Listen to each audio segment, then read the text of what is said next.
श्री स्वामी समर्थ यावर्षी नवरात्रोत्सवाची सुरुवात 22 सप्टेंबर पासून होणार असून विजयादशमी जी 2 ऑक्टोबरला साजरी केली जाईल। नवरात्रोत्सव हा हिंदू धर्मातील अत्यंत श्रद्धेने आणि भक्तिभावाने साजरा केला जाणारा सण आहे। देवी दुर्गाच्या विविध रूपांची आराधना करण्याचा हा 9 दिवसांचा पवित्र काळ असतो। या नवरात्राला शारदीय नवरात्र असे म्हणतात। श्रीमद देवी भागवत या ग्रंथानुसार देवी दुर्गाचं आगमन व प्रस्थान कोणत्या वाहनावरून होते यावरून त्या वर्षातील घटनांचा आणि सामाजिक परिस्थितीचा अंदाज लावला जातो। यंदा 2025च्या शारदीय नवरात्रीमध्ये देवी दुर्गा हत्तीवर येईल, कारण नवरात्रीचा प्रारंभ सोमवारी म्हणजेच 22 सप्टेंबर रोजी होत आहे। कारण देवी भागवत पुराणानुसार सोमवारच्या दिवशी नवरात्र सुरू झाल्यास देवीचं वाहन हत्ती असेल। देवी दुर्गा हत्तीवर स्वार होऊन येतात तेव्हा याचा अर्थ देशात दूध उत्पादनात वाढ होते आणि धनधान्याची समृद्धी प्राप्त होते। तसेच यावेळी विजयादशमी ही गुरुवारी आली आहे, म्हणजेच 2 ऑक्टोबर रोजी आहे। या परिस्थितीत दुर्गा देवीचे जाण्याचं वाहन हे मानवी वाहन असेल, ज्यामुळे लोकांना सुख आणि शांतीचा अनुभव होईल। हा काळ खूप भाग्यशाली असेल। यंदा नवरात्री उत्सव खास असणार आहे, कारण हा उत्सव 9 दिवस नव्हे तर 10 दिवसांचा असणार आहे। त्याचे कारण म्हणजे यंदा तृतीया तिथी ही 2 दिवस असणार आहे, म्हणजे 24 आणि 25 सप्टेंबर रोजी दोन्ही दिवस तृतीया तिथी असेल। त्यामुळे यंदा 10व्या दिवशी विजयादशमी म्हणजेच दसरा असणार आहे। यंदा घटस्थापनेचा शुभ मुहूर्त 22 सप्टेंबर रोजी सकाळी 6:09 पासून ते सकाळी 8:06 असणार आहे। याशिवाय घटस्थापनेचा अभिजित मुहूर्त सकाळी 11:49 पासून ते दुपारी 12:38 असणार आहे। अभिजित मुहूर्त हा दिवसाचा सर्वात शुभ काळ असतो। या काळात तुम्ही घटस्थापना करू शकता। नवरात्रीच्या काळात देवी दुर्गा आपल्या घरामध्ये प्रवेश करते असे म्हटले जाते आणि म्हणूनच नवरात्रीच्या दिवसांमध्ये उपवास आणि पूजा केल्यामुळे आपल्यावर दुर्गा देवीचे आशीर्वाद राहतात। त्यासोबतच आपल्या आयुष्यामध्ये सकारात्मकता वाढते। नवरात्रीमध्ये पूजा केल्यामुळे आपल्या आयुष्यामध्ये सर्व समस्या दूर होतात, तसेच आपल्यावर दुर्गा देवीची कृपा होते। नवरात्रीच्या दिवसांमध्ये तुमच्या घरातील वातावरण शुद्ध आणि सकारात्मक होतं। धार्मिक ग्रंथानुसार नवरात्रीचे व्रत वर्षातून 4 वेळा केले जाते। 4 नवरात्रीपैकी 2 गुप्त नवरात्री असतात आणि 2 प्रत्यक्ष नवरात्री असतात। चैत्र महिन्यामध्ये येणाऱ्या नवरात्रीला प्रत्यक्ष नवरात्री असे म्हणतात। याशिवाय शारदीय नवरात्री देखील दिसून येते, जी अश्विन महिन्यामध्ये येते।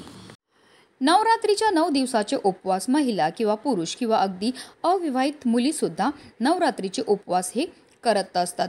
कोणी 9 दिवस उपवास करतात तर कोणी उठता बसता उपवास हा करत असतात। ज्याला जसे जमते तसे हे उपवास करत असतात। परंतु नवरात्रीच्या उपवासाचे काही महत्त्वाचे नियम हे पाळले जातात, ज्यामध्ये या 3 स्त्रियांनी चुकूनही हा उपवास करू नये। 99% स्त्रियांना माहिती नसतं आणि कळत नकळत आपल्याकडून काही चुका होतात, ज्यामुळे आपल्याला आयुष्यभर पश्चाताप करावा लागतो। लक्ष्मी साथ सोडून जाते, ज्यामुळे आपल्या घरामध्ये गरिबी दारिद्र्य हे येतं। तर ते कोणत्या स्त्रियांनी उपवास करायचा नाही आहे त्याबद्दल, तसेच नियम काय आहेत त्याबद्दल मी तुम्हाला सविस्तर माहिती या व्हिडिओमध्ये देणार आहे। तो व्हिडिओ पूर्ण पहा आणि चॅनलवर नवीन असेल तर चॅनलला सबस्क्राईब करा। शारदीय नवरात्री हा देवी दुर्गाच्या उपासनेचा सर्वात शुभ सण आहे। या दरम्यान भक्त दुर्गेच्या 9 रूपांची पूजा करून उपवास करतात। नवरात्र व्रत हे केवळ अन्नाबद्दल नाही तर आत्मशिस्त, संयम आणि आत्मशुद्धीचे प्रतीक आहे। योग्य नियम आणि पद्धतीने उपवास केल्याने केवळ माता राणी प्रसन्न होतेच, परंतु जीवनात सकारात्मकता आणि शांती देखील येते। नवरात्र व्रत ठेवल्याने आत्मविश्वास वाढतो, मन आणि शरीर दोन्ही शुद्ध होते आणि घरात आणि कुटुंबात आनंद आणि शांती येते। उपवासादरम्यान संयम, श्रद्धा आणि भक्ती सर्वात महत्त्वाची आहे। नवरात्रीच्या उपवासाचे काही नियम आहेत। सर्वात पहिला, घटस्थापना ही केली जाते। नवरात्रीच्या पहिल्या दिवशी घटस्थापना केली जाते आणि त्यानंतर संकल्प घेऊन आपल्याला उपवास हा सुरू करायचा आहे। व्रत करणाऱ्या व्यक्तीने दररोज दुर्गा देवीच्या वेगवेगळ्या रूपांची पूजाही करायची आहे.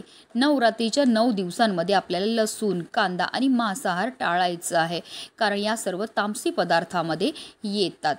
नवरात्रीत दारू, तंबाखू आणि नकारात्मक सवयींपासून आपल्याला दूर राहायचं आहे. उपवासाच्या काळात स्वच्छता आणि शुद्धता राखणं फारच महत्त्वाचं आहे. आता जाणून घेऊया नवरात्रीच्या 9 दिवसात आपल्याला उपवास हा कसा करायचा आहे. पहिल्या दिवशी देवी शैलपुत्रीची पूजा केली जाते. देवीला तुपाचा नैवेद्य आपल्याला अर्पण करायचा आहे आणि सात्विक आहार घ्यायचा आहे. तसेच या दिवशी आपल्याला पांढऱ्या रंगाचे वस्त्र परिधान करायचे आणि देवीला 11 विड्यांच्या पानांचा नैवेद्य हा अर्पण करायचा आहे. दुसऱ्या दिवशी देवी ब्रह्मचारिणीची पूजा ही केली जाते. या दिवशी तुम्हाला लाल रंगाचे वस्त्र हे परिधान करायचे आहेत. या दिवशी तुम्हाला देवीला पांढऱ्या फुलांची, अनंत, मोगरा, चमेली, टगर यासारख्या फुलांची माळा ही अर्पण करायची. तसेच साखर किंवा फुटाण्यांचा नैवेद्य हा अर्पण करायचा आहे. तिसऱ्या दिवशी म्हणजेच आपल्याला बुधवारी देवी चंद्रघंटाची पूजा ही करायची. या दिवशी तुम्हाला निळ्या रंगाचे वस्त्र हे परिधान करायचे. देवीला दूध किंवा खिरीचा नैवेद्य हा अर्पण करायचा आहे. निळ्या रंगाची फुलांची माळा आपल्याला अर्पण करायची. तुम्ही गोकर्णी किंवा कृष्ण कमळाच्या फुलांची माळा ही अर्पण करू शकतात. तसेच यंदा 24 आणि 25 सप्टेंबरला तृतीया तिथी जी आहे ती 2 दिवस असणार आहे, म्हणून या दोन्ही दिवशी तुम्ही हाच नैवेद्य तसेच हीच माळा जी आहे देवीला अर्पण करू शकतात. फक्त गुरुवारी तुम्ही पिवळ्या रंगाचे वस्त्र हे परिधान करू शकतात. नवरात्रीच्या 4थ्या दिवशी देवी कुष्मांडाची पूजा ही केली जाते. या दिवशी आपल्याला हिरव्या रंगाचे वस्त्र हे परिधान करायचे. तसेच देवीला गोड भजी किंवा मालपुऱ्याचं नैवेद्य अर्पण करायचं आहे.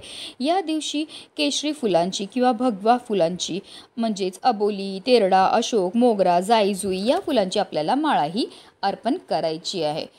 27 सप्टेंबरला आहे महापंचमी. या दिवशी देवी स्कंद माताची पूजा ही केली जाते. या दिवशी राखाडी रंगाचे आपल्याला कपडे हे परिधान करायचे. 11 बेलाच्या पानांची माळा देवीला अर्पण करायची. तसेच देवीला केळीचा नैवेद्य आपल्याला अर्पण करायचा आहे. 28 सप्टेंबरला आहे षष्ठी तिथी. या दिवशी देवी कात्यायनीची पूजा ही केली जाते. या दिवशी आपल्याला केशरी रंगाचे वस्त्र हे परिधान करायचे. तसेच देवीला करंदळीच्या फुलांची माळा अर्पण करायची आणि देवीला मधाचा नैवेद्य हा अर्पण करायचं आहे. 29 सप्टेंबरला आहे सप्तमी तिथी. या दिवशी देवी कालरात्रीची पूजा ही केली जाते. या दिवशी आपल्याला मोरपंखी कपडे हे परिधान करायचेत. तसेच या दिवशी देवीला गुळाचं नैवेद्य अर्पण करायचं आहे. तसेच देवीला झेंडूच्या फुलांची किंवा नारंगी फुलांची माळा ही अर्पण करायची आहे. 30 सप्टेंबरला आहे अष्टमी तिथी. या दिवशी देवी महागौरीची पूजा ही केली जाते. या दिवशी आपल्याला गुलाबी रंगाचे वस्त्र हे परिधान करायचे. तसेच देवीला खोबरे, नारळ किंवा खिरीचा नैवेद्य अर्पण करायचा आहे. या दिवशी आपल्याला तांबडी फुलं किंवा कमळ, जास्वंद, कणेर किंवा गुलाबाच्या फुलांची माळा ही अर्पण करायची. 1 ऑक्टोबरला आहे महानवमी. या दिवशी देवी सिद्धिदात्रीची पूजा ही केली जाते. या दिवशी आपल्याला जांभळ्या रंगाचे वस्त्र हे परिधान करायचे. तसेच देवीला लिंबाची माळा ही अर्पण करायची. या दिवशी देवीला पांढरे तिळ किंवा पांढऱ्या तिळापासून बनलेल्या कोणत्याही गोड मिठाईचा नैवेद्य हा अर्पण करायचा आहे. बऱ्याच ठिकाणी महानवमीच्या दिवशी कन्यापूजन केलं जातं. तसेच भंडारासुद्धा आयोजित केला जातो. तर हे तर नवरात्रीच्या 9 दिवशी आपल्याला कोणत्या देवींची पूजा करायची, त्यांना कोणत्या नैवेद्य अर्पण करायचे, कोणत्या रंगाचे वस्त्र परिधान करायचे याबद्दल सविस्तर माहिती मी दिली आहे. पण नवरात्रीच्या या 9 दिवसांमध्ये चुकूनही आपल्याला काळ्या रंगाचे वस्त्र हे परिधान करायचे नाहीत, कारण आपल्या हिंदू धर्मशास्त्रानुसार कोणत्याही शुभ कार्यामध्ये काळा रंग हा वर्ज्य मानला जातो. तुम्ही व्रत करत असाल किंवा नाही करत असाल तरीसुद्धा तुम्हाला चुकूनही काळ्या रंगाचे वस्त्र हे परिधान करायचे नाही आहेत. नवरात्रीमध्ये आपल्या घरामध्ये घट स्थापित केला जातो, अखंड दिवा हा प्रज्वलित केला जातो.